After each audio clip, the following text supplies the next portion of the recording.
All right. I believe that we are live. Awesome. I don't know because I'm not willing to actually pick up my phone. I'm too lazy to figure it out. Okay. Well, I will warn you, though, that I will download this after the fact and then split it into millions of little videos for you. and you have a whole bunch of little shorts. I don't know where I would put any more shorts. I have too many now. There's just so many. Like this right here, this hurts. This literally hurts to just use my finger because I've been hitting all these tap, tap, tap, tap to put those shorts up. It's like you have to hit the button twice to drop, then hit the button twice, brings up the form, then drag over the video, and then I think it's 7 more clicks to get to the end of it. So I'm like, by doing an entire year of them, it's just painful. It's like, ow, ow, ow. It's going to hurt me for days. All because you were doing all that work. I wanted to get it over with, though. It was like, if I'm going to do, originally the plan was I was going to do 1/4 of shorts. And then when I got to 1/4, I'm like, well, that's not really a lot of videos. And I still have hundreds upon hundreds of videos. So then I went ahead and I'm like, I'll just do the whole darn year. And I didn't realize that I was excited about getting the quarter done. So it didn't seem bad anymore. You know how you start something and you're like, well, this is going to be a lot of work. But as you get to the end of it, it's like, well, that wasn't that bad, was it? Well, doing triple what I had finished was just, I can't even count the hours I was doing it. Every time I left a client and came back to the office, I would like, I'll just do more shorts. I'll just do more shorts. And I think it took a week and a half to do a year's worth of shorts. That's crazy. Well, we are live. I see a bunch of people in the chats, in the comments. I see no one in chat. I see no one in anything. Oh my God, I hate your software. Well, you pull it up on YouTube on your phone or something, but oh my God, I have to pull it. Let's see. But yeah, Gloria, I see Andrew, Dewey, Des, Robbie, Scott's Moto Adventures, Obi-Wan is in there, Jay is in there. So, hey everybody, welcome to the live stream. You heard Frank and I just kind of chatting a little bit, but we're here. Oh, Mrs. is here. We're here to talk. Why is the missus here? It's her birthday, and we spent all that money on hotels. Go enjoy your hotel. Enjoy the children. Well, happy birthday, Mrs. And yep, today is my son's birthday as well. That's kind of cool. But anyway, I wanted to kind of talk to you a little bit tonight because we've just started 2025, and I'm pretty sure you have some things going on in 2025, including one very special thing, which we'll get to a little bit later. But tell me a little bit about, give me just a few things that you're planning for 2025. All right. I'll go with 3 things, and I'll start with the one that'll bring me the least joy, but joy, and then move my way to the one that'll bring me the most joy. Okay. So I have been enjoying riding BDR sections, but I rarely have the time to run an entire BDR because I just can't take a week to 10 days off. Tell people what a BDR is. What's that? Tell people what a BDR is. Oh, Backcountry Discovery Route, which is essentially a nonprofit that takes routes in different states, makes a GP file that will show you how to start here, go there. They're usually 900 to 1,100 miles. That way you don't have to figure out where to ride. You can just download the BDR track and just go ride it and have fun. Yeah. And when you say download it, there's apps that the BDR you can download it to anything that supports GPX files, which is Gaia on your phone, DMD on your phone, your Garmin, your TomTom. Almost any GPS app will do it. Right. And if you're like me, which I know you are because I've watched your videos, you will download the tracks and it will show you which way to go, and you will go a different way. The wrong way, not a different way. A different way implies I would still get there without turning around. Right. I go the wrong way. Yeah. I look at that file and it's like, oh yeah, that's a left. That's absolutely, I'm sure that's a left. Right. And then as I go down that track, I notice the track is going one way and Frank's going the other. Been there, done that. I did the Mid-Atlantic backcountry discovery route, and I did that a few times. You know, when I'm alone, it doesn't bother me. You'll actually watch my videos and you'll see me laugh about, oh, I did it again. But I feel awful. I feel just awful when I've got people behind me.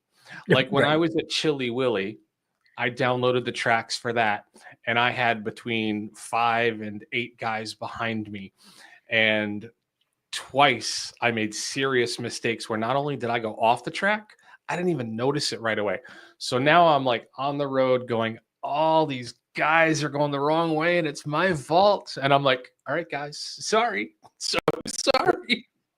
Just so when I went with Roger on the MABDR, he had already done a couple of portions of it, and I was ahead of him, and he let me go the wrong way because he had gone the wrong way. Like, you could have told me. But yeah, the BDRs are very cool. The way the BDR people put it together, all the work they put in to find mostly off-road, off-pavement riding, make it all kinds of different levels of skill that you need to ride these, mostly on ADV bikes. And they've set them up all over the country. But I think you were about to tell us part one of your 2025. Yes. Part one is, while the BDRs are great, you do need to have the time to do 900 to 1,000 miles, and that puts you somewhere 1,000 miles away. So what they came out with a couple of years ago is the BDRX, which is a loop. They're all done as loops, meaning you can hop on wherever you want, closest to your home, ride around the loop, and then ride home afterwards. So I've been trying to do those since they came out, simply because I don't end up 1,000 miles away. And they're designed to be done in 2.5 to 3 days. So there's something you can take your long weekend. You're not going to get that far. I usually get one section done of a BDR on a weekend because it takes so long just to get to one. But with a Right. BDRX, you can leave, take a weekend, run the whole darn thing, and then go home. Yep. Now, have you done, I know they have some in Pennsylvania. Have you done that? I've done about half of it because I did it while I was there for something else. Okay. So I do need to finish that. And that's one of those eventual things. And if I look at what I missed on the BDRX, I think I did it while I was doing section 9 of the BDR. So technically I may have already finished it. I have to look at the track a little more closely. Right. Yep. Now, the one that you're talking about trying to do in 2025 is a little further south. It is. It's the Chattahoochee, which is not that far from our place in Tennessee. So while I'm down in Tennessee, I'll be able to take probably a weekend and run the whole thing. And I want to run that because it does go into, it starts on the Smoky Mountain 500. So I'll jump on it in Tennessee, right where I would the Smoky Mountain 500, which I've done twice. But then it veers off and I'll get to ride on gravel and dirt roads I've never been on before. Not to mention, I think it takes me into Georgia, and I've never ridden in Georgia at all.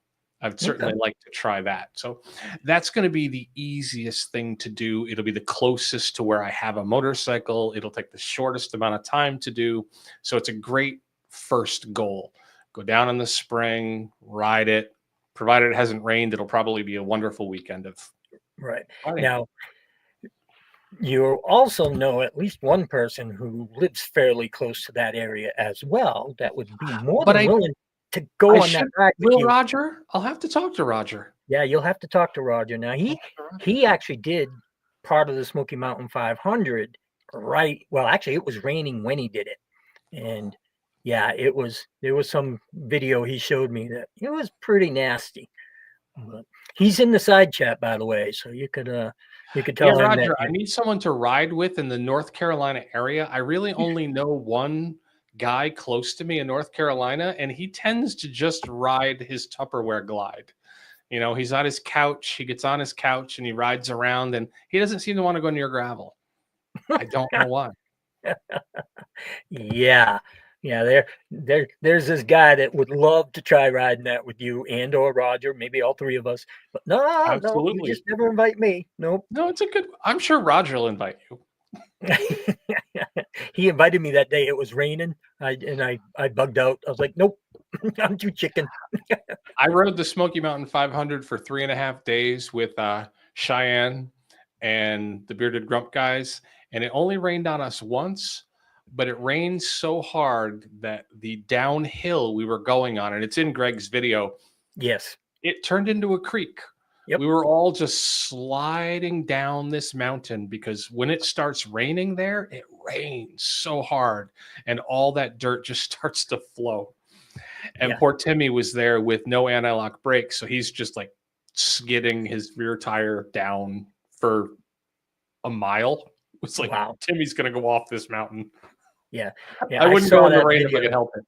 I saw that video, and the same with when Roger went on the 500 with all that rain. I was like, I'm going to struggle too much. Nope, not going to happen. Have you considered a smaller, lighter bike? I They do make have, those. but I don't do enough of it to warrant getting a small. I just True. need to get better at riding the one I got. And there's no place, I mean, there's nothing that starts with BDR that cannot be done on a V-Strom. Absolutely. It will do anything a man over 35 should be doing. You'll be fine. Right. Okay. I wouldn't do it alone because they're heavy to pick up, but as long as you have another person there. Yeah, well, actually, I've never had a problem picking it up, and trust me, I've had to do it a lot.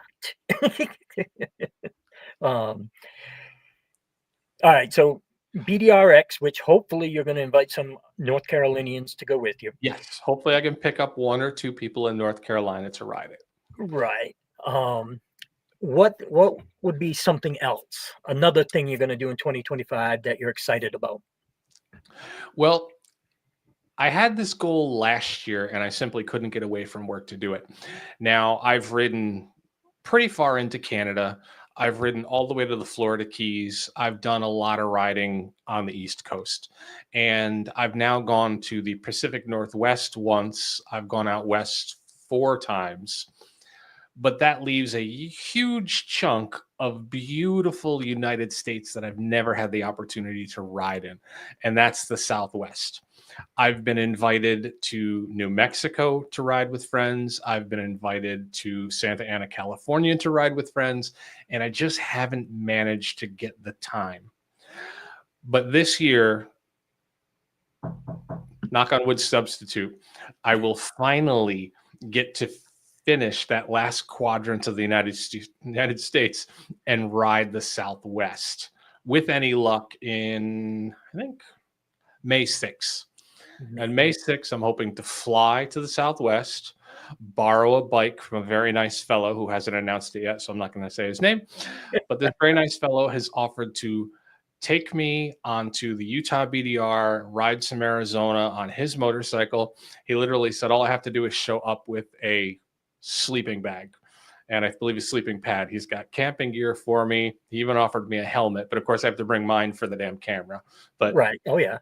I should finally, after this is at least the 3rd year where I've been like, I really should go. I really should finish the Southwest, get there. I have never been there other than in a car or flying. So I'm very much looking forward to finally riding in the Southwest. And how long do you think you'll spend down there doing that? We're planning to ride for 7 or 8 days. So I will plan on probably take us 7 days and then take 1 day to, get a little bit of a late start and then get back. And honestly, 7 days of riding is more than enough when you're on a BDR. I don't need to be doing 8, 9, 10 days. Right. Yep. I'm getting a little old. The tendons aren't what they once were. Yeah. People might have seen my videos on the Smoky Mountain 1000. No, I'm too old. I got 2.5, 3 days, and I was like, I'm worn out. Well, I'm pretty good for 5 days. If I know I'm going to go ride for 5 days, things are pretty good. But anything after that, I'm definitely fatigued. I'm definitely not 100%. I'm definitely slowing down and being more careful. And I think if I passed 7 days, I would probably be to the point where I shouldn't be riding off-road. I should just get on the highway now. Yep, and be done with it. Exactly. Before I hurt myself, Fortunately, knock on wood, I have not done that yet. So you're planning on doing that Southwest trip. You're planning on doing the BDRX. I know that in September you're most likely going to be heading out toward South Dakota. Tim Fest is my yearly vacation. I don't even consider it an event. I don't consider it a ride. It's not like something that I'll fit it in if I can. It's like we've done it for 4 years. Of course, I want to do it for a fifth year. So it's just there. It's just sitting off to the side as that thing. Unless I'm injured, I will be there. Okay. Every year we have different people. It's always fun. I love the area. I mean, if I could pick one place to ride, it would be the South Dakota Black Hills, because as you know now, if you want to ride beautiful paved roads, they're right there. And if you look at my videos, you'll see, do you want to ride a really fun off-road? It's right there too. Yep. Do you remember where we parked? If anyone watched Patrick's video, you'll see he pulled up to a lake, which I don't know the name of, but Patrick does. Pactola Lake. Yes, that lake. If you're standing where we were parked, Patrick, you just look into those woods. That's section 1 of the BDRX. You could walk to it.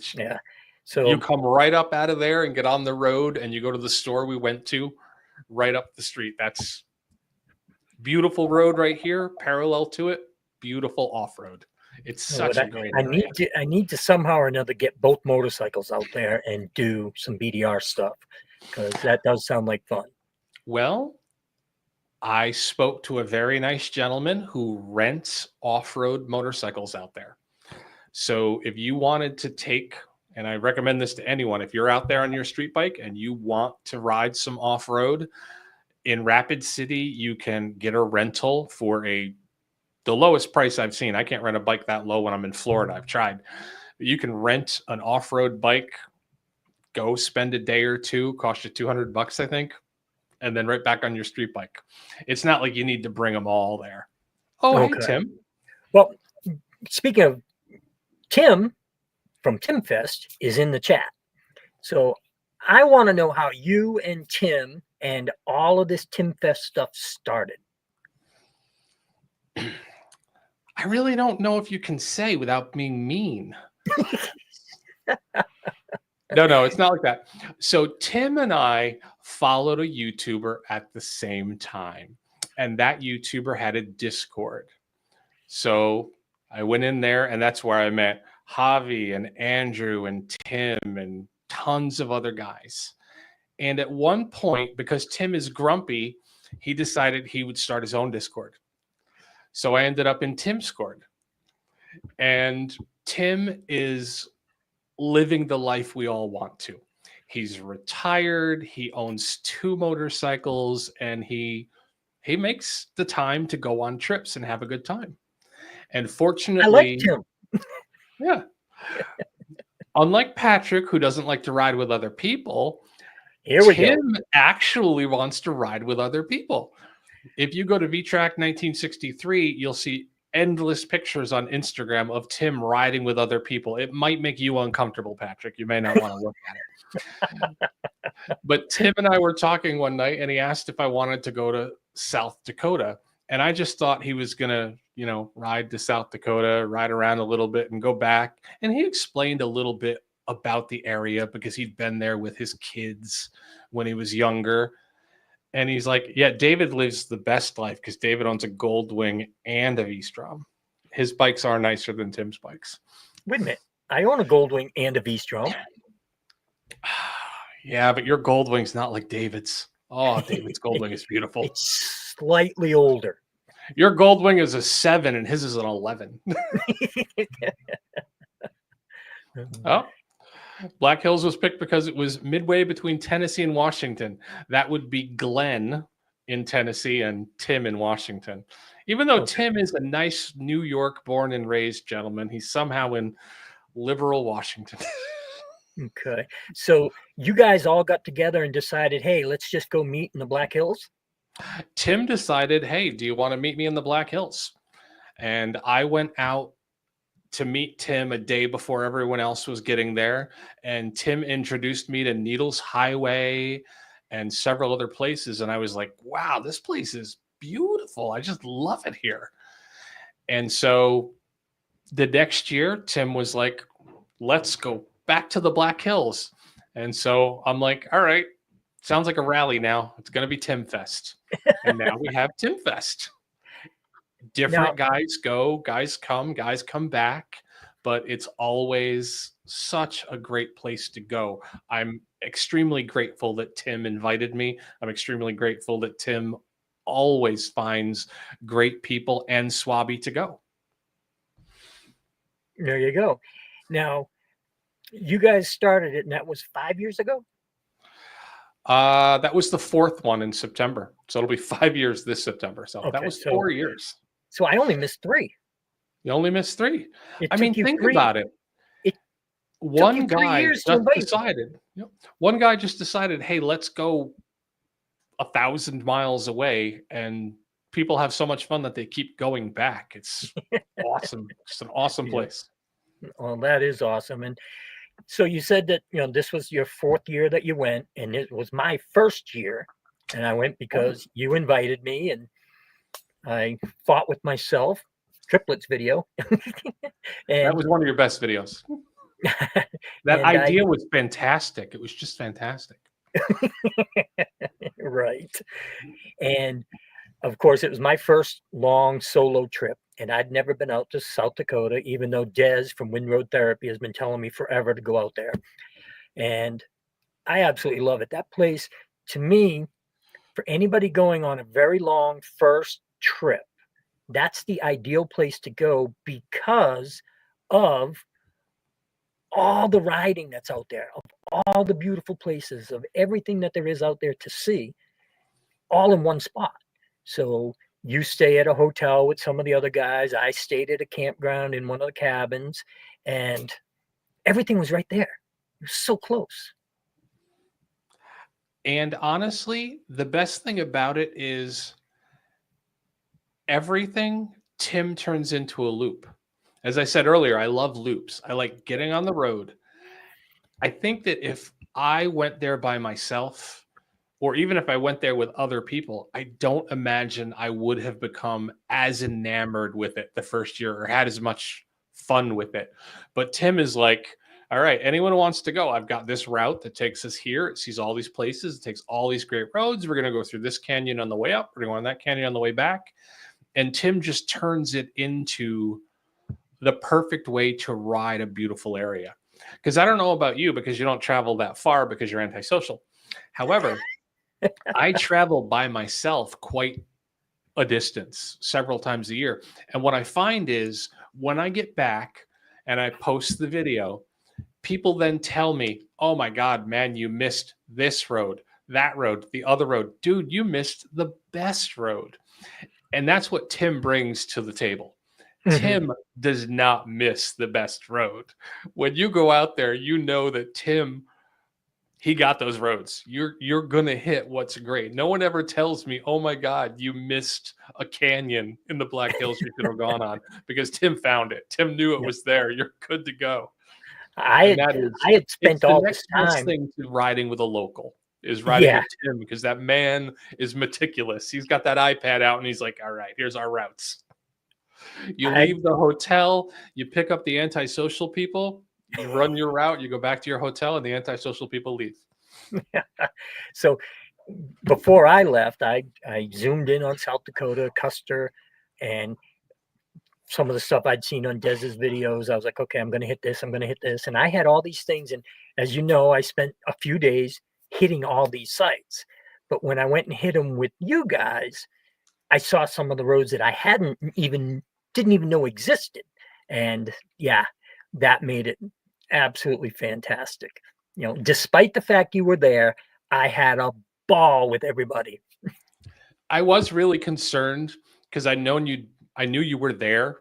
So I'm like, yeah, Patrick's gonna hate it when we show up. And it looked like you did. It honestly looked like you got a little bit less happy than what your videos are before we arrived. Yep. Yeah. And it's funny because of the people that have met me, other than you, I think most of them realize that, yeah, antisocial and myself are not two things that go together. Really? So it's just me? Ow, I'm gonna take that personally. Uh, so what's the thing you're looking forward to the most for 2025? Ironically, Tim Fest, sort of. And why is that if this is going to be your fifth year out there? Well, I used to subscribe to your channel before you asked me to move to Roger's channel. And whenever I would watch your videos, the ones I liked the most were the ones you rode with Mitchell. And not because you put a camera on Mitchell and we got to see Mitchell's cool sport bike do the twisties, but because when you were riding with Mitchell, I could hear the smile on your face. Every single Mitchell video, I didn't have to look at the screen. There was just a joy in your voice because you are sharing your hobby with your son. And I shared those videos. I recommended those videos. I'm like, the guy's not particularly nice, but you know what? Watch the ones with his son. Hey, my sister's watching now. Hi, Stace. Hello, Stacy. What was it like to grow up with an antisocial brother? Okay. But yes, So, honestly, when I first found the Bearded Grump, the reason I watched their videos was because you could tell that they were riding with family and they were having an awesome time. And then when YouTube showed me one of your videos, you know, I watched one or two of them and then a Mitchell video popped up and I'm like, oh man, this is great. This guy is riding with his son. Well, I have one young daughter that lives near me who is terrified of motorcycles. Her fiance owns a sport bike, oh wow. an R6 Zoom, and she doesn't even Zoom like zoom. him riding that. So she's never going to ride with me, nor would I want her to, because she's my baby and she should not be on a motorcycle. My son, I bought him a mini bike when he was young. I think he rode it around the yard once, and Wow. had no interest whatsoever. Just No plain no kidding. interest at all. My oldest daughter does not like motorcycles. However, through no effort of mine, my second oldest daughter happened to get involved with motorcycles. How long ago? Now, I'm one of those people that my wife asked me to show her how to ride in case I became injured when we were off somewhere and she had to ride the motorcycle. You know, if we were camping off the van or something like that, she wanted to know how to ride. So I taught her the basics. But as a rule, I think every one of you in the chat is less bright than you should be, myself included, because they're death machines. I would never introduce my children to actual motorcycling. I don't train anyone to ride. Everyone who's ever asked me, oh man, that's cool. Can you show me how to ride? I'm like, no, no, no. I am not going to introduce you to a sport that will kill you. But my daughter is an adult. She went out and bought her own motorcycle. She rode it. She had fun. She went out and bought another motorcycle. Sure, it's a How long has Harley and she not a KTM, but how long has she been riding? a couple of years now. She Okay. started on a Honda Shadow, which is the world's best cruiser to learn on. I love a shadow. I've owned 3 Honda Cruisers, and they're great, great learning bikes. So to circle back, I'm going to have the opportunity to ride with my daughter Hollis to Timfest. And that is exciting beyond words because she enjoys this hobby. I enjoy this hobby. And she's never ridden, she tells me, more than 250 miles. So for me, someone who rides, you know, I'll get on the bike and ride 800 miles, and that's fine. That's, you know, fun. Yay. Yep. Enjoy. Yep. To see her try something new, to see her go from riding around her area to I'm going to go cross the country. That's wow. I want to be there to see that. I want to experience it. And I know some people, when they decide to ride from the South to the Midwest to South Dakota, they don't want to ride with anyone else. They're just not social enough and they just want to do it all by themselves. But me, I want to share that with someone. And the opportunity to possibly have that joy in my voice that you have when you ride with Mitchell for that entire distance, I'm extremely excited about that. Yeah. And she lives in Virginia, which is a beautiful, beautiful state. But oh my God, it is not the Black Hills. There is nothing like riding the Black Hills. She has a Right. Harley Davidson Softail. And when she gets out there on that bike, there's no way she is not going to love it. And I want to take her someplace I love going. I want to perhaps introduce her to a few of the people I know. And I want to see her ride Tim's routes and just ride your motorcycle in the most beautiful, perfect place to ride a street motorcycle I've ever been. And I've been a lot of places. I've had a wonderful time on a motorcycle at every single one of them. But I remember the third year for Tim Fest. Tim is like, I'm thinking of another place to go. And then a week later, he goes, maybe we should just go back to the Black Hills. And I'm like, dude, I'll go anywhere you want to go. But the Black Hills is always okay with me. Don't ever think, hey, where does Frank want to go? Black Hills, I will go every year until I stop riding. It's just beautiful. Unless they get more law enforcement. I don't know that. Because David and I can't ride at the speeds we want to ride if they have law enforcement. Right. Now, you told me privately at some point that Hollis hasn't taken a really long ride. Nope, she's a day tripper. She gets on her bike. She works a lot, and she gets on her bike and rides around where she lives. Which is what 99% of the people that own a motorcycle do. You go on Facebook and you look at used bikes, they're low mileage because people go to work. They don't necessarily have the time to ride long distances. Yep. Now, first I'm going to answer V-Trek's question. No, I talked to somebody about coming out with me, and he said he couldn't get the time because he couldn't ride that far. Tim, it's Patrick. He's not going to invite anyone.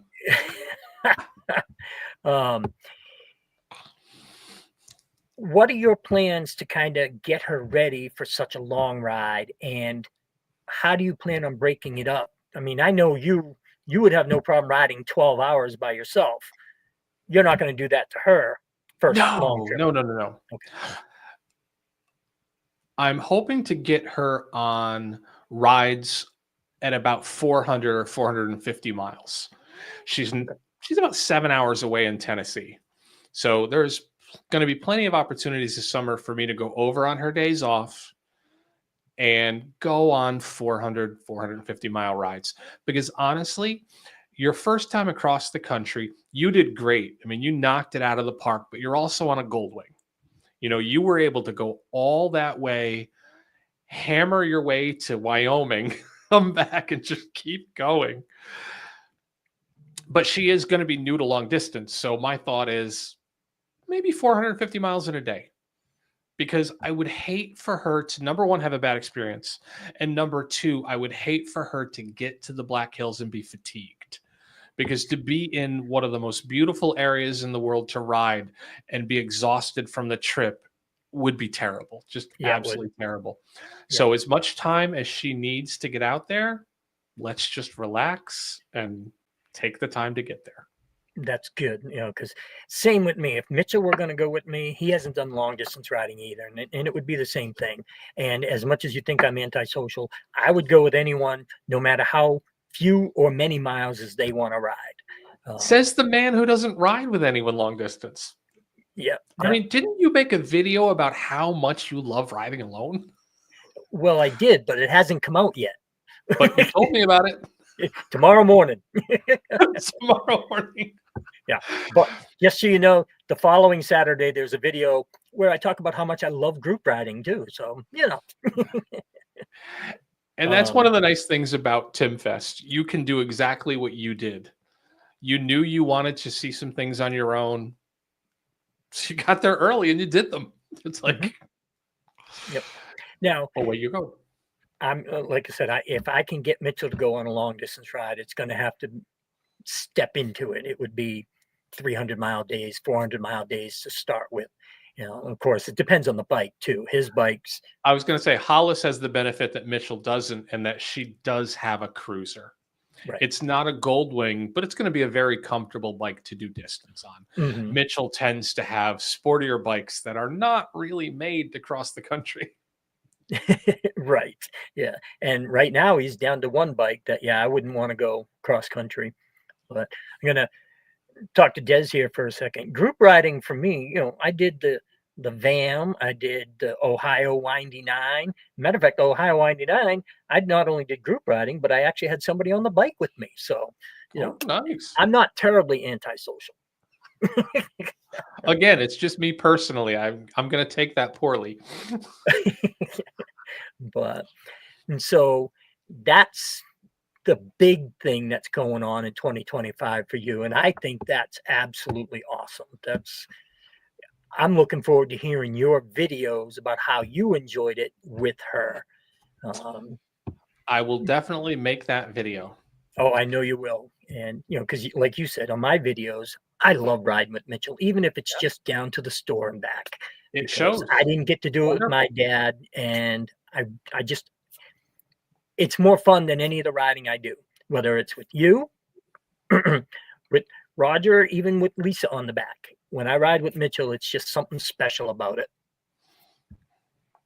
And this will be nice in a very small way, as I didn't know about it until I was a teenager and I found a picture.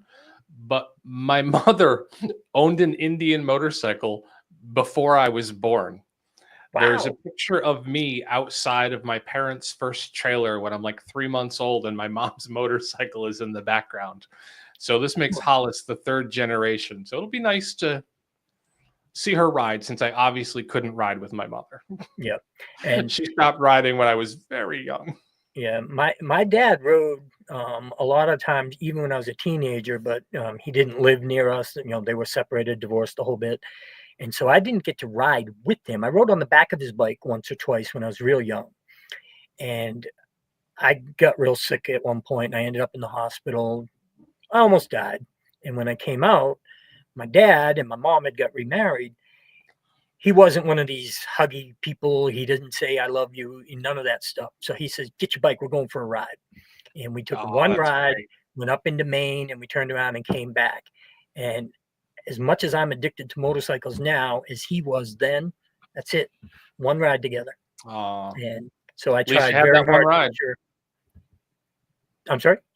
You had the one ride, though. I did. And I'm just going to make sure Mitchell has a lot more than one ride. Oh, I've seen a lot more than one ride with Mitchell. You're doing great. You are doing great to spend time with your son. You really are. It helps that he lives right down the road. Yeah. I mean, that doesn't mean anything. There's a lot of people that live very close to their children and do not spend time with them. Yeah, I suppose that's true. My youngest daughter doesn't ride, but I do go down and make her tacos usually every week. There you go. It's good to spend time with them. Now, I'm not going to ask you how many bikes you've owned and what they are, because we'll be here till like midnight. So a lot. let's kind of go with what you own right now and why you love those bikes. Is it okay to only love one of them? No, I said love those bikes. My main bike is my 390 Adventure, and I love it because anything I ask of it, it doesn't do anything well, but it'll do everything. I've done 12-hour days on the highway. I've done 12-hour days on the dirt, never touching pavement. It just works. Requires a little extra maintenance, but it's perfect. My only other bike right now, and I usually own 3, but I sold one recently. My other bike is my 790 Adventure, which is a lemon. It's just the bane of my existence. And I bought it because I wanted to try out, at the time, the best adventure motorcycle, the one that would do the very best off-road, and it is amazing off-road. I can ride that 790 Adventure on harder terrain than I would take a dual sport on, because the computer modulates the traction control and the acceleration so well. It's amazing. If it was a reliable bike, I would love it more than anything. But unfortunately, it's a KTM, meaning it's not a reliable bike. Okay. But I do need another bike. What are you thinking of? Right now, I'm looking at either an inexpensive Goldwing or an inexpensive BMW R1200 RT. And the reason for that is I do want to buy a bike to ride with Hollis, because right now I would either have to ride my 390 that I trust, but 390 cc's across the country is not ideal because it's lightweight. When you get to the flyover states, that bike gets pushed around like crazy. My And Goldwing while I got pushed around. have, what's that? I said even my Goldwing got pushed Yeah. around. While I have ridden my 790 out to South Dakota, I had problems with it when it was out there. And it rode back okay, but then immediately had problems afterwards. So I'm kind of like, I can ride the 790 out there. It's a great bike for distance. It's remarkably good on the highway. It's got plenty of power. But I don't want to break down and leave Hollis on her own. Right. So I'm like, do I like rent a bike for the price of renting a bike to go all the way out there and back? I might as well just buy a dependable bike and then keep it for a year and sell it. So hopefully I'll be able to find a flippable bike to take out there. Now, And I like having three. Well, personally, I love the idea of you doing that, getting a good long distance bike, whether it's the Goldwing or the BMW, and hopefully you'll get it in time to actually make sure everything's in working order before you head out there. Yeah.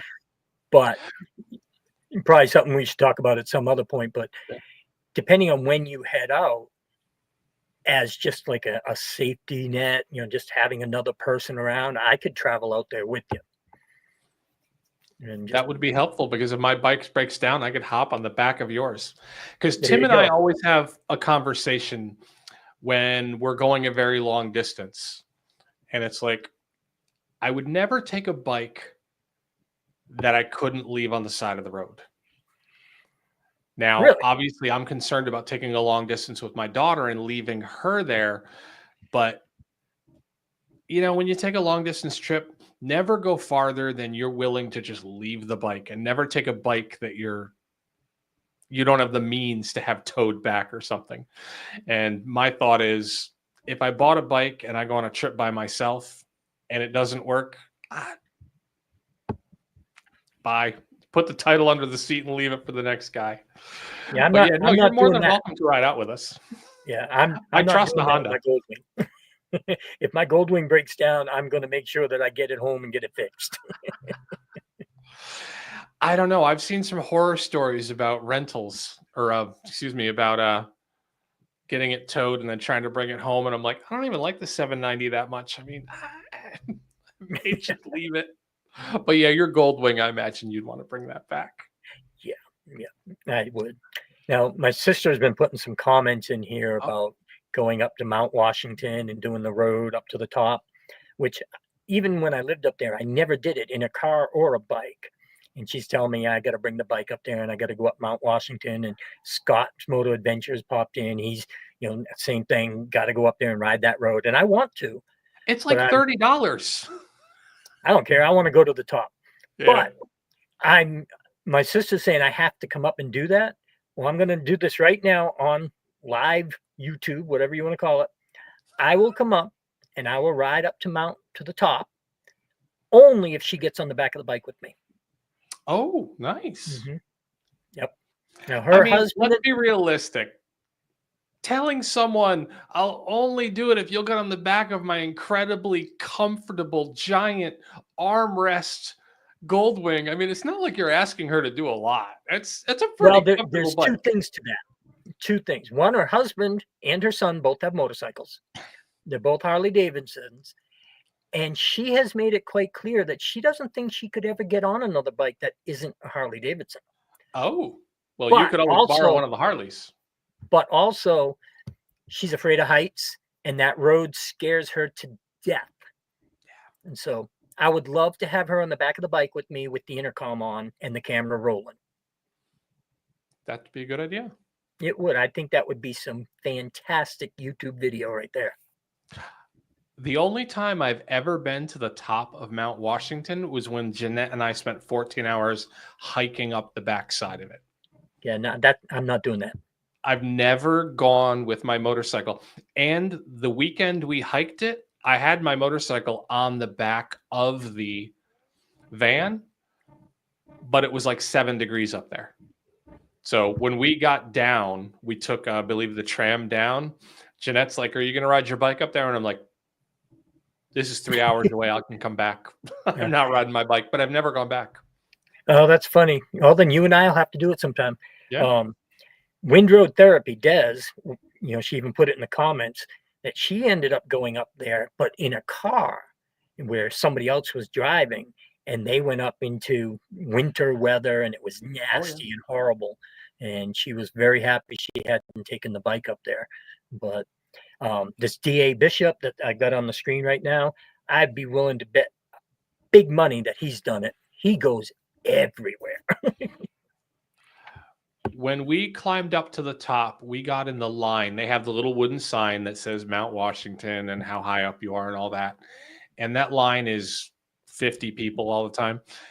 We got in there and I'm like, there had to be 50 motorcycles up there.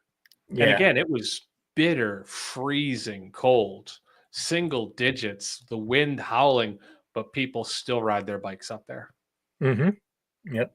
And the wind is definitely going to be a factor up there.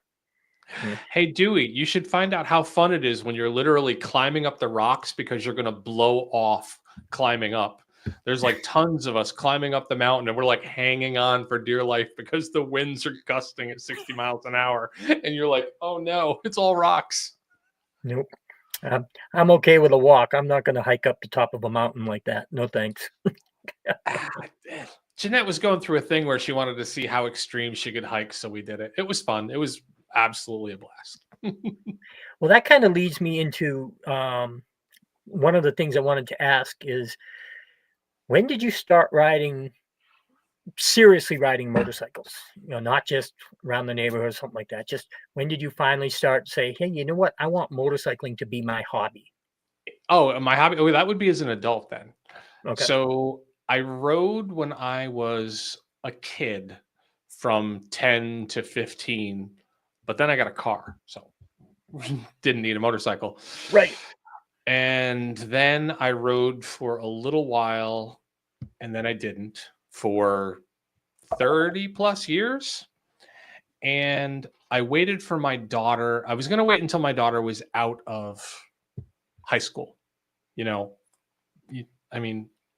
I believe they're death machines. I really do. I honestly believe motorcycles are a life-altering or ending experience.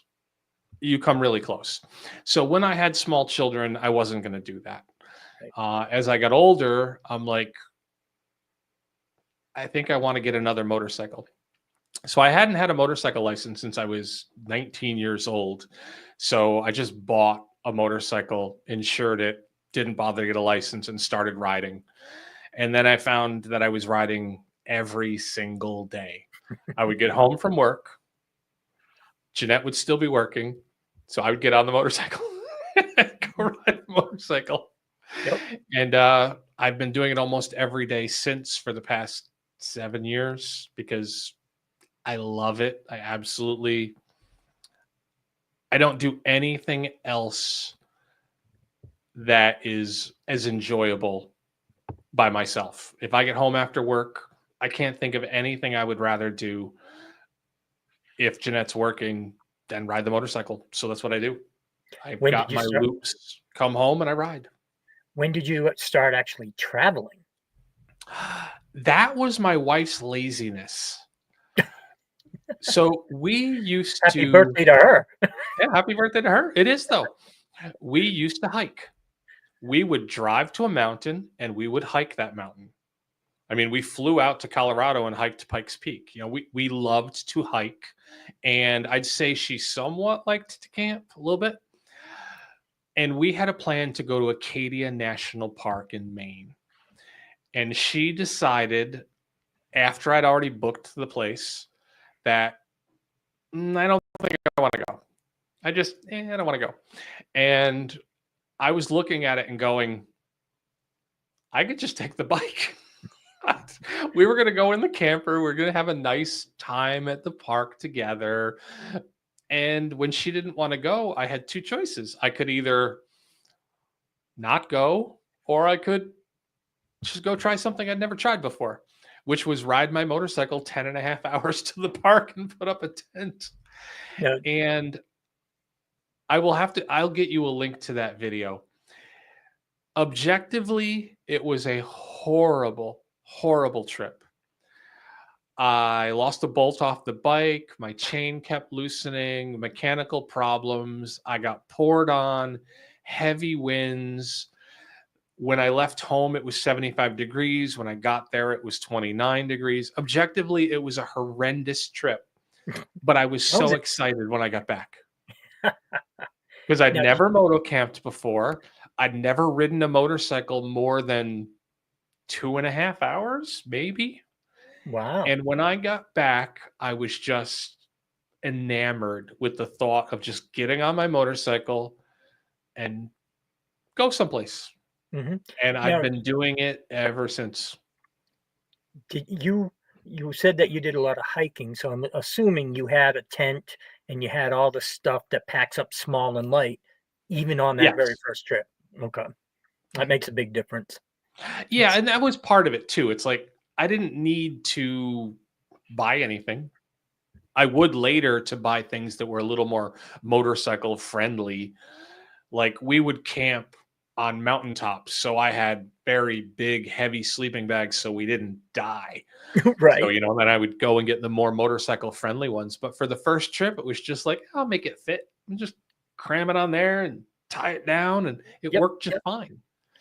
Nice. And honestly, there's a whole industry of moto camping, but man, you can just go to Walmart, you know, just That's $75 at Walmart. If you've got the motorcycle already, go moto camp. yep. Stuff's cheap. My story is similar, except that I had the motorcycle around here and I was riding it to and from work. And, I didn't even know about the cool roads, the tail of the dragon, none of that stuff. I'd just been riding just local. And then Roger said, hey, I'm thinking about buying a motorcycle. We should go for a ride. Another buddy had two bikes. So the three of us went for a ride. And he says, you know, I think I'm going to do this, but we need to do some moto camping. I'm like, what the heck is that? And he brought me moto camping, and that was it. I'm addicted. I love just doing all this stuff by motorcycle. Being self-sufficient on two wheels is just really cool. Oh, Paul, I believe that's Critter Moto. He sells that T-shirt. It's awesome. Yeah, from Northwest Canada, right? Yeah, Yeah. occupied Vancouver Island. Okay. They Nice. the line should have gone through and let us have that beautiful part of Vancouver Island, and damn it, we gave it away. Yeah, Rogers once again saying, "Don't blame me," but it's all his fault. So, I bought a DR Roger, 650 because Roger, of when it him. comes to moto camping, there's no blame. He should be grateful. Yep, yep, yep. Yeah, and I am. I love every second of it. It's just awesome. But so you actually haven't been doing the traveling all that long, but yet No. you've really made it happen. You've gone well, other than the Southwest, you've gone all over the country. Honestly, I am of the belief that as far as I know, you only live once. So if I can responsibly go somewhere, I go. Hmm. You know, it's like at one point, someone in Tim's Discord made a joke, just fly out here, buy a bike here. So I did.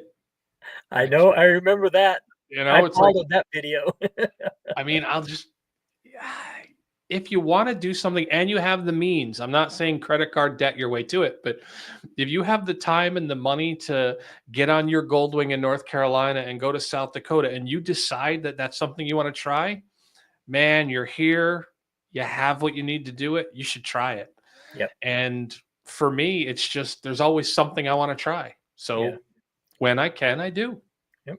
And I highly recommend it now. Gosh, what a great trip, great experience. And it's, kind of like getting hooked on the moto camping. I do believe that I am now hooked on traveling. There are worse ways to spend your day. I mean, you could be in North Carolina in the snow. I am. You are. Don't you wish you were in Texas somewhere riding that Goldwing instead of in the snow? Yeah. There, riding would be good right now.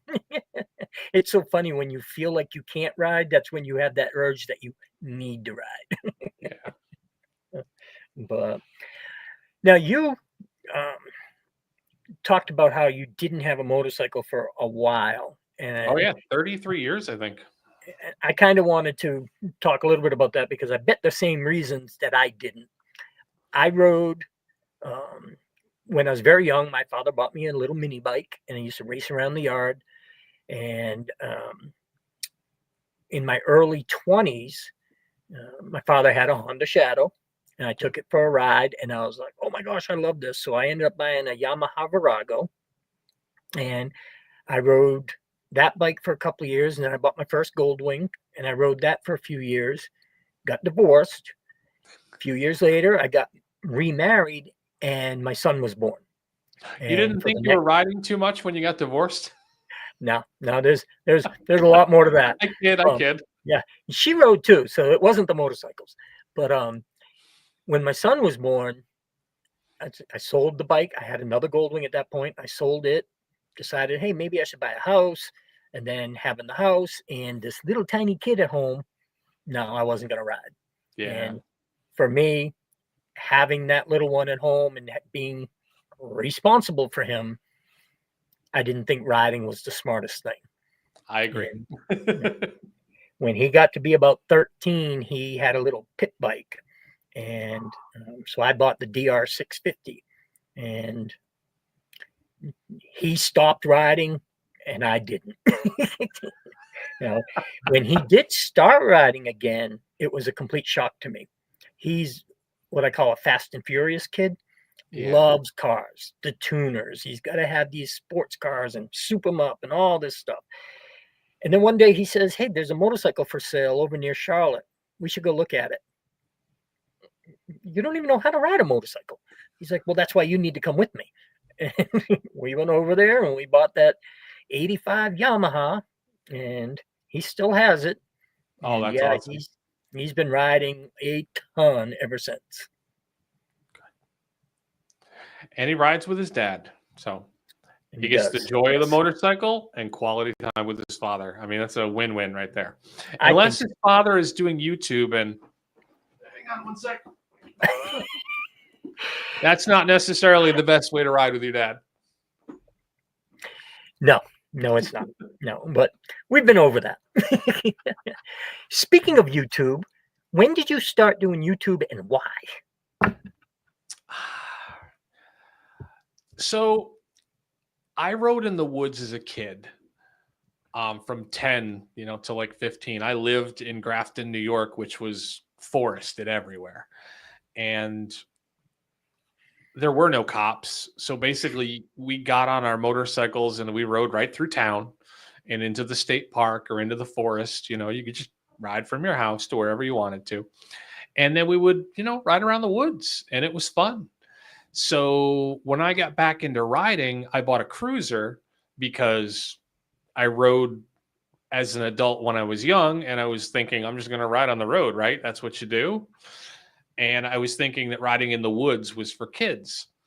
But then I was watching YouTube for like history. I love watching history on YouTube. And for some reason, I guess because I probably said motorcycle near my phone, YouTube started to show me people on motorcycles, and half of them were riding in the woods. And I was like, I mean, yeah, sure. Why not? So I bought a motorcycle to ride in the or in the woods. Yep. And doing that, it was a comedy of errors. I was riding with a regular group of people that I found on Facebook, and we were all bad at it. I mean, it was like, nope, can't make it over that tree, but we tried to, or can't make it through that mud hole, but we tried to, or, hit that tree when we weren't trying to. Oh, And so familiar. at the time, my wife and I were diving a lot. So I had already bought a GoPro. I owned a GoPro for diving. And I'm like, I can just buy one of those mounts for my handlebars, right? So I got a mount for the handlebars, and I did that for probably a month. We go out every Sunday. Every Sunday we go out and we ride, and I would just laugh hysterically. I didn't edit any of the footage. I didn't do anything with any of the footage.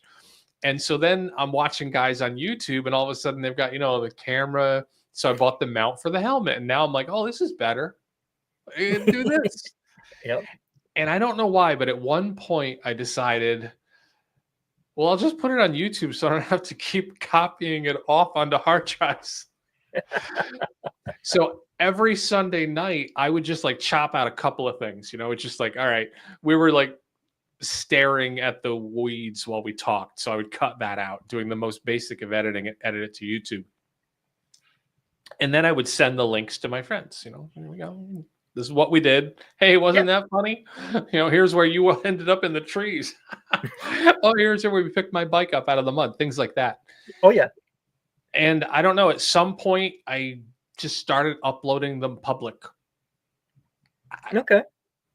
And then, people subscribed, and the important thing, people started commenting. Yes. And most of them were nice, and some of them were not nice. And I found that I really loved it when people wrote, you shouldn't do this. You're an idiot. And so I would go, oh, thank you so much for your feedback. I truly appreciate that. And I hope you have a good day. Yeah. Yep. And I just enjoyed it. So just inertia. As you probably know, you start uploading and people start commenting, and there is an addictive quality to people commenting. Yep. People would go like, oh man, I'm in California and I wish we didn't have what we have, and I wish we had the rocks you have. And then I'd go, oh man, but I wish I had the desert like you have in California. And just started talking to people literally all over the world with my tiny little YouTube channel, and it just kept going. And that's exactly what happened with me, and I'm sure with a lot of them. I actually did YouTube for years, where it was just unedited videos that I threw up there for when Mitchell got older. He was riding. That was when he first started riding a little dirt bike, and there were things that were going on. And one time, I came around a corner where he was holding the camera, and he was standing right in the only path that we had for the motorcycle. So I threw the DR650 on the ground and rolled over, and all on film. And that was kind of fun. And then at one point, for some reason, like you, I decided, you know what, let's just see what's out there. And I started looking at other channels that were doing similar stuff, and comments back and forth. The next thing you know, you're making friends from all over the world. And it was so cool.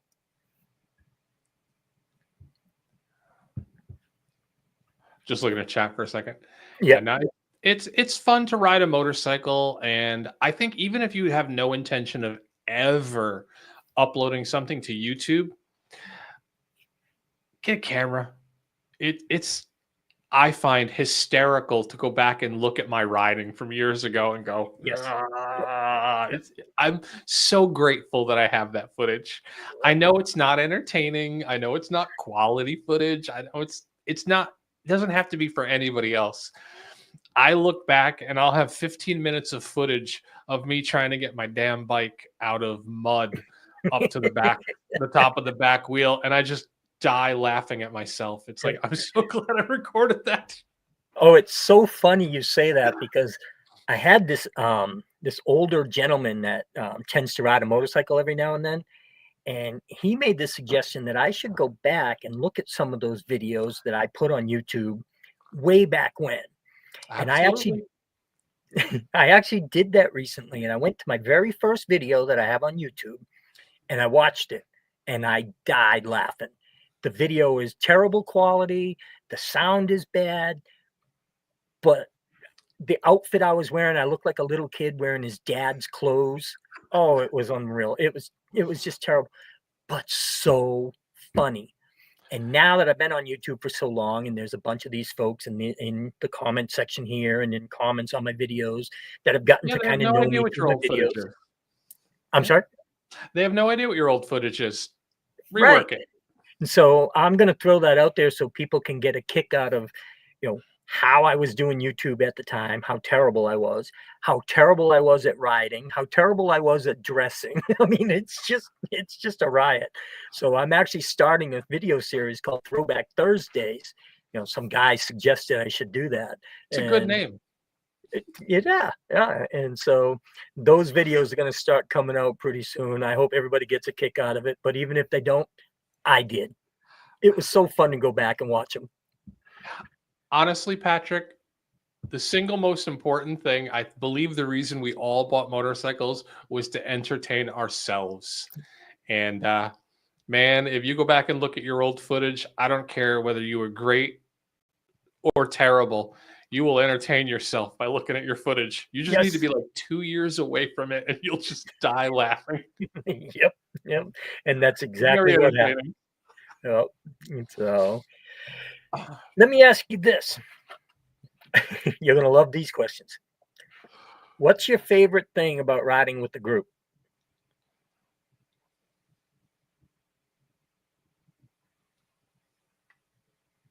Is it easier to say what's your favorite thing about riding solo? You antisocial. You have to understand that I have a sarcastic sense of humor. No. So I know it seems odd. The best thing about riding with a group of people for me is the fact that I've never met a person who rides a motorcycle who isn't good-natured while on the bike. So I can say things and I can listen to conversations and have other people say things that would never come out in polite company. And you can just beat each other over the head with the insults and the sarcasm and the fun because you're all out on a ride together and you're all just having your best time. Even close friends, I wouldn't unleash my most sarcastic behavior. But when I'm on a group ride, someone else is worse than I am, so I'm feel free to just go right at it. So Remind me not to ride with that person. I would say the conversations. My God, the conversations you have on a group ride. You weren't on comms. Oh my God. This is why, as an example, if you go look at my South Dakota videos, there's nothing from comms on TimFest. Never anything. None of it ever is YouTube safe. Yeah, That makes it so fun. It's so fun. I have many of those conversations with Roger, with other people I'm riding with Mitchell, that I love to listen to, but you and nobody else is ever going to hear it. You can have so much fun with a bunch of like-minded people on a group ride that you can be riding the most boring place in the world and you'll still be dying laughing. You'll just still be so entertained. Yep.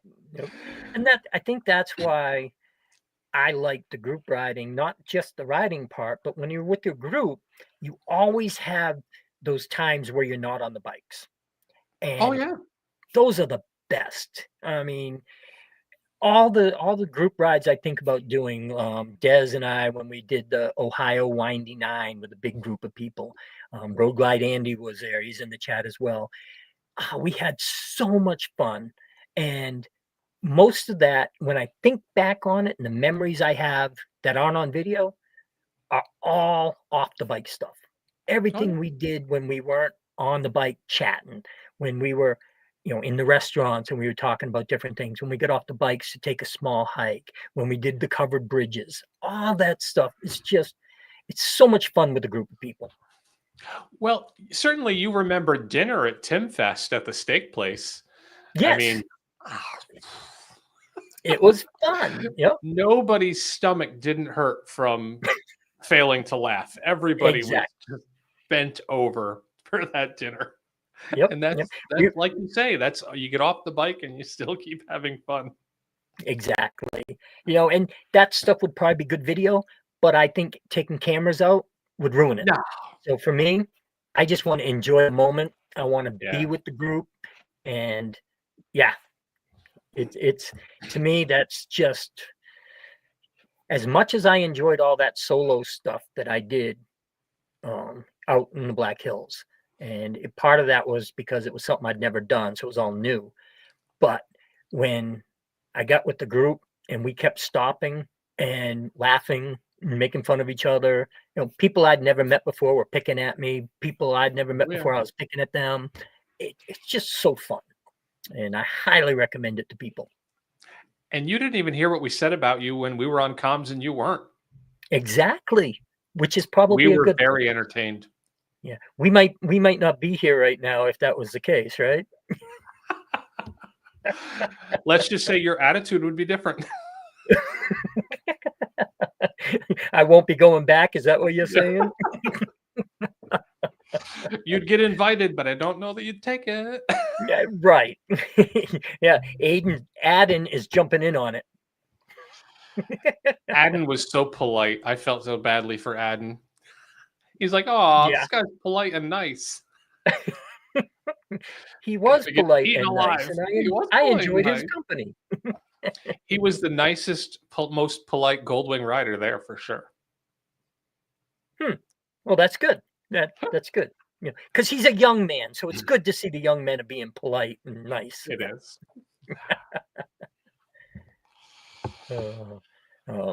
The Sunday of the Ohio Windy Nine, Road Glide Andy kind of led us around a little bit to show us some things that we didn't do when we were with the main group. And we went to a whole bunch of covered bridges. And he's saying that we wore him out that day because we kept saying to him, well, where's the next one? I mean, covered bridges are a staple of the motorcycle photography. You've got to stop and get your picture at the covered bridge. Exactly. I mean, it's all part of it. But, well, that's good. I'm glad that you've got these plans that you've got set, and I'm really happy for you to be riding with Hollis. Just the practice rides you do when you go and hang out with her are going to be so much fun, even before you go on the long trip. It will. She wants to do the Blue Ridge Parkway, which we can turn that into a nice 2-day trip. Hit some long miles for day one, stay over, and long miles day two. I think that'll be great, because not only do you need to get used to riding long distance, you need to get used to getting up and doing it the next day. Yeah. Yep. Now, I will warn you right now, before you even attempt that, you better look at the site, because there's nothing open on. Yeah, there's nothing open at the moment at all. They closed what little part was open here in North Carolina. They just shut down because of winter weather. So literally the only thing that's open, and I don't even know if it is 100% open, is a little bit up in Virginia. Yeah, hopefully that'll be mostly open by July. Again, we have until mid-September. So we've got, I would say, July and August to get her accustomed to longer distances. Yep. Yeah, I would make a backup plan for the Blue Ridge Parkway because it sustained incredible damage. Yeah. So, there's plenty of places in Virginia. Oh yeah, yep. And you could always ride down to some. I know some guy who's got property in Tennessee. You could always ride down to his place and check it out. Well, unfortunately, with the road closed, it's kind of a pain to get over there now. Yeah. When I came over from Chilly Willy weekend, it added 45 minutes to my trip, and I was on a bunch of roads, narrow 2-lane Tennessee roads, sharing them with 18-wheelers, and that's not a great place to be riding your motorcycle right now. Yeah, and even the main roads, the main highway near me is just, the traffic is just stupid right now because I-40 is still closed, I-26 is still kind of a pain, and yeah, it's Is it like terrible. Hey Jack, thanks 2570? for stopping by. What's that Sorry, back road that I take when I go over to you? I can't remember. It's 25 and something. And that road 2570. is, yeah, that road is not built for 18 wheelers, but they're on there now. They They've got are. no other way. Exactly. They're looping around to get back onto 40 on the other side. And it's just, oh, it's terrible. Yeah, so it really will be probably June or July before we know where is open to ride. Yeah. But there'll be something. Yeah, Virginia's a oh, there big will. state. I mean, There'll be something. yeah, if you can get down in this area, um, there's all kinds of back roads that take us all the way over to the Tail of the Dragon area and Sky, no, the Cherahela Skyway and all that stuff over there by Tellico Plains. It's just incredible riding. And I did my that's best to open. take your sticker off there when I was there. I think I got most of it off. I appreciate that. Yeah, you're a good man. I hate to But see people abusing public property like that sign. I tried to put it on the back side and the front side. I found you and Spaz. I found both of yours on there. Okay. Yeah, when I was over there with my stickers, there was several others with me that you had to have seen. You Oh just yeah. don't know who they are from the YouTube. Yeah, I didn't know who they were. Right. But yeah, awesome place. I think Des, Wind Road Therapy, I think she was over there at one point with me. And yeah, great road. And she would love it, just the scenery and everything. And that would be a good long ride. First Yeah. time I ever took Lisa on the yellow Goldwing. First ride she ever went on, she wanted to go down toward Two Wheels of Sucha. So we went across to Cherahela and back, 450 miles in that one day. She got off the bike once. And Oh um, man.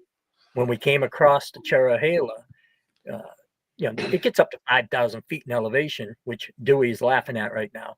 But there was snow on the road as we were coming across. Oh Of course, wow. the temperature dipped, but beautiful road, beautiful place. Yeah, I rode that last November and it was chilly, but no snow, thankfully.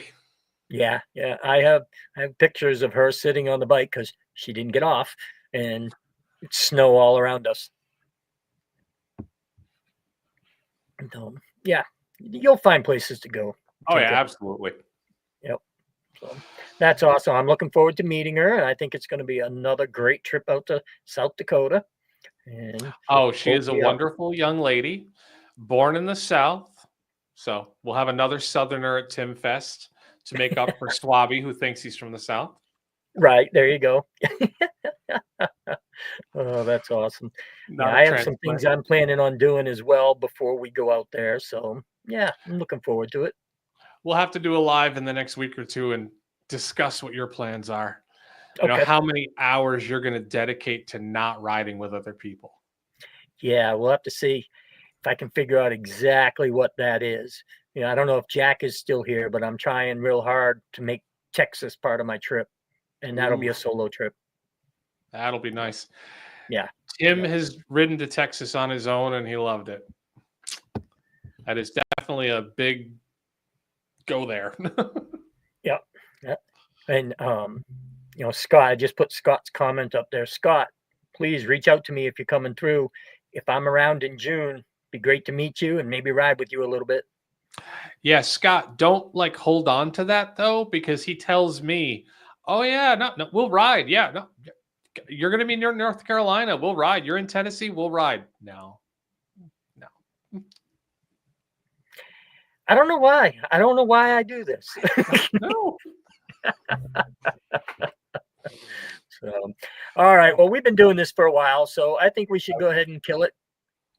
I appreciate you making this happen, even though sometimes you tend to forget about lives. I'm glad you showed up this I time. do. I do. Yep.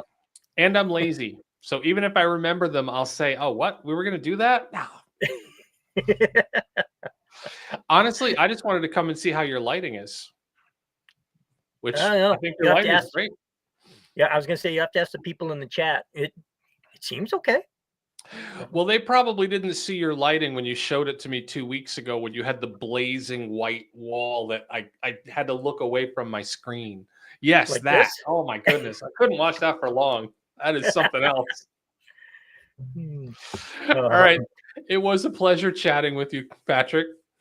Everyone in the was. chat, I didn't look at it that much, but I truly appreciate it. And I'm sure that Patrick absolutely appreciates the support. I do, and I wish there could have been a little more interaction with the chat, but I was just talking to you. Sorry. But thank you all for coming by, for hanging out with us, for popping in with the comments and the questions. I appreciate that. And Dewey, you just had to add some sarcasm, didn't you? All right, folks. I Have a hope good night, everyone can have folks. a great night. Take care. See you.